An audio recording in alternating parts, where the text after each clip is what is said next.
Hey there, I'm still here at Art Center College of Design in Pasadena, and I talked about in the previous video about the types of music in film. I want to talk about the types of music in television, and it's basically the same three types, and then you can add a couple more in there.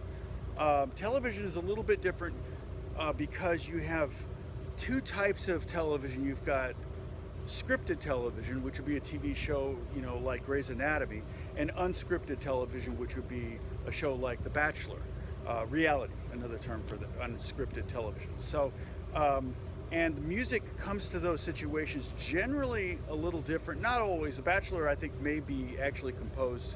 It may have a composer on it. It probably does. But a lot of reality shows, they use what's called library music. So that's another source of music opportunities for you to write library music. So a score, TV show would definitely have score. TV shows would definitely have source. We talked about that before. So if there's music in a bar, or music in a nightclub, or music in a coffee shop, or music coming out of a radio or something like that, then that would be source, like I talked about before. And then also needle drops. Also, a lot of times you'll hear known songs or vocal songs in TV shows.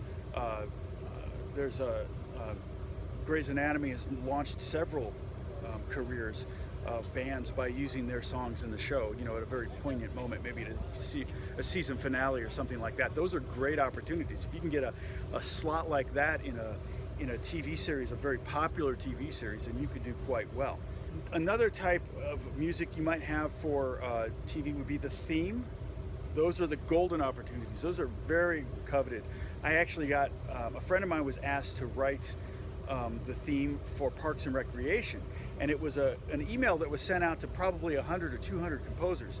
And he just was kind of going to ignore it. And I said, no, let's sit down and try to write something. And we basically, I knew it was legit because they actually sent the intro video from the TV show. So that's usually pretty, it's legit if you're getting the MP4 or the movie file or whatever from the show, and they want you, because it'll be like a 30-second intro. So you have to write something that fits, that kind of has a musical arc to it and kind of resolves at the end. And that's a good theme. There's great themes, like the Friends theme was a song before it was a theme. The theme for Cheers, that was one. There's a great story. If you look it up, you can see the story about that song. It's really interesting how it came to fruition. It was many rewrites on that one. And literally, a theme song on a TV series that's a hit series and that goes into syndication can basically feed you the rest of your life.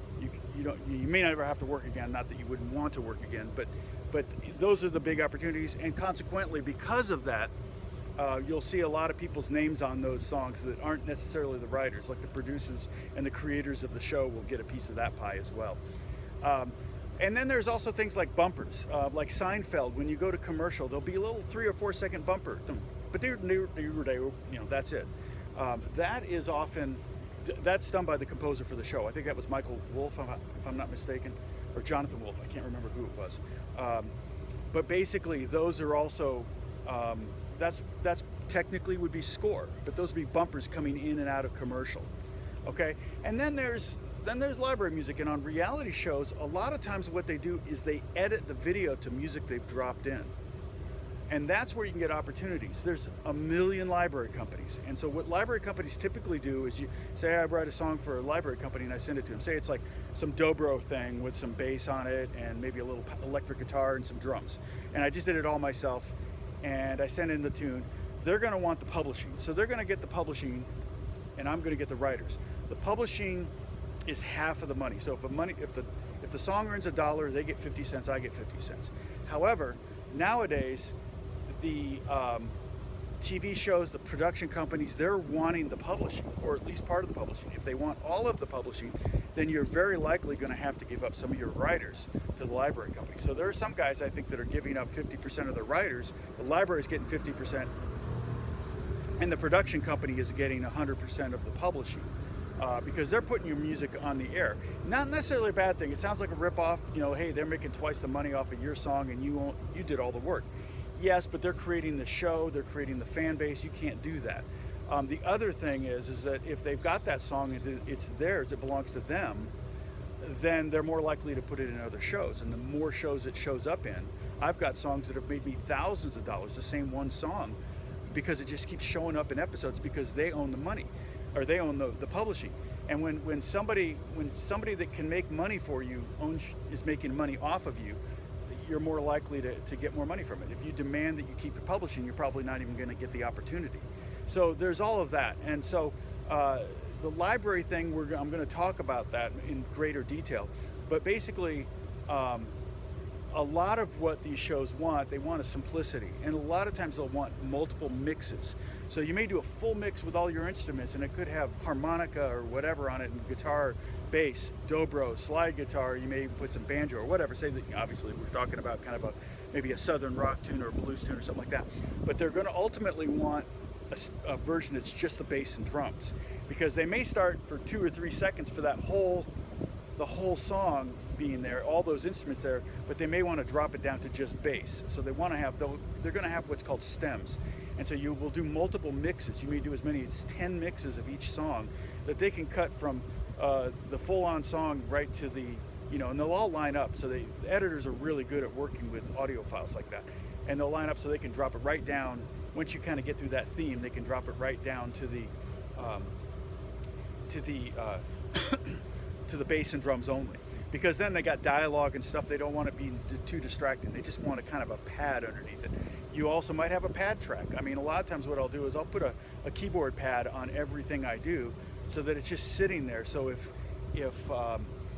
they want to go and take away the drums and everything, because that's too distracting, there can just be the harmonic structure on a keyboard pad. That's a great little cheater tool to be able to get more opportunities. Again, if they're more likely to use that tune, and if they let it run for longer, if it's 12 seconds, you're going to make this much. But if it's 120 seconds, you're going to make this much. So it's all part of the game, and this is part of it. So writing library music, and there's lots of tips, and like I said, I'm gonna talk about that more in the future. I want you to go back, if you haven't watched the one about music for film, and I talk about the opportunity to write source music, and that's still also an opportunity. I've written, I did a source piece for an episode of The Mentalist, and that show will be in syndication probably the rest of my life somewhere. So I'll probably make a little bit of money here, and it's sometimes it's $12 a quarter or $1 a quarter. I don't know. But it's having a bunch of those things out there generating revenue allows me to keep playing music. It allows me to keep taking gigs and doing these other opportunities. And sometimes when that mailbox money is paying your bills, then you really can say yes to things that are much more speculative, like writing with young pop artists, which I do a lot. I'll do a lot of writing. So this is the idea here, is to help you kind of break into this. Now, library companies oftentimes will have 100 composers working for them. So it's sometimes difficult to get into those.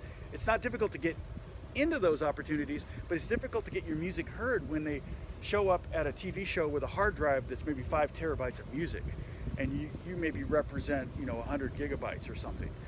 It's definitely can be difficult to get heard in those situations. But if your music's on there, and also if you do submit a song to a library company, probably can't submit it to another library. There's a thing called retitling, but I think that you really shouldn't do that. You could change the song and maybe when you record it, do like 3 or 4 different versions of it, where you change the melody or change the tempo or change the key or something like that. If you got a good idea, you might as well milk it.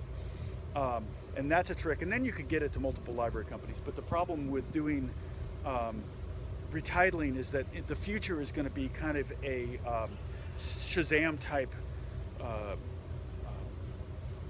collection of data from television shows, and when they start doing that, then your publishing might go to a different library company than the one that actually got you the gig.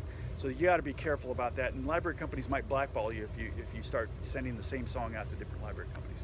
Okay, so I hope this helps.